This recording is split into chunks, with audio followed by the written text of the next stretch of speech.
Hey, it's CES and we're still alive and kicking. We are at Origin Suite checking out a prototype Omni. If you remember, we looked at the Omni a couple of years ago.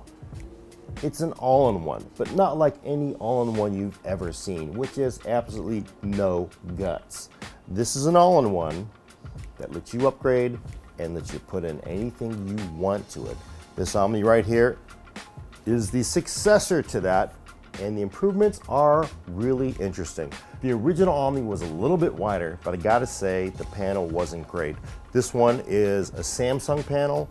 It's 1080p. It is curved. The nice thing is it looks better. I really was not happy with the panel on the original Omni. This prototype Omni here looks like a big improvement. But the real change is in back. Check this out. Obviously, you would have a back on the Omni. We took it off with one screw to let you see what's inside. Again, if you're new to the concept, this ain't your typical gutless all-in-one. This is a real computer. Check this out.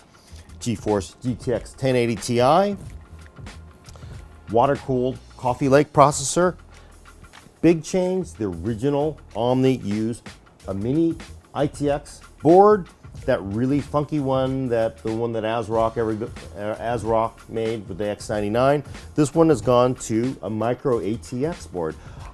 It's a little odd. I mean, you do get a little more memory options, but you also take up a lot more space. I gotta say, I do think it's probably a better idea because finding really good mini ITX boards is tough, especially ones that you want to do weird things with. Because this is micro ATX, this means you can pretty much put anything you want in it.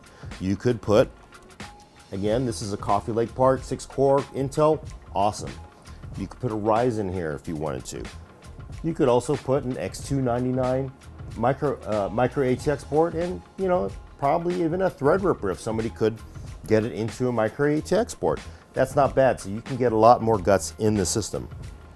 Of course, for power, 650 watts. That's probably enough to handle most things. Coffee Lake 1080 Ti, not a problem. You might be pushing it, especially with a Skylake X chip with a lot of cores. And if you're gonna try to overclock it, I don't think it's gonna work, but at least you have an option to run lower end Skylake X or Threadripper parts.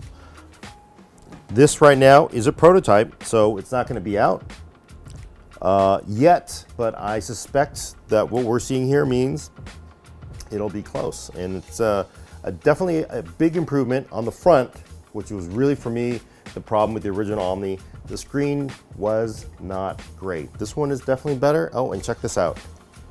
Your USB camera. Same as last year. Same as last year, which is nice. Is it a MacBook or a iMac Pro? Yes, killer? The question is, Dan wants to know, is this gonna be the iMac Pro killer? I think it just depends on how much money you want to spend on it. You could definitely make this machine probably kick the crap out of any iMac Pro. Except the panel, of course, they get their 5K, but hey, you got that at least. The nice thing is you can get inside of this. The iMac, you have to get a license from the government just to get inside.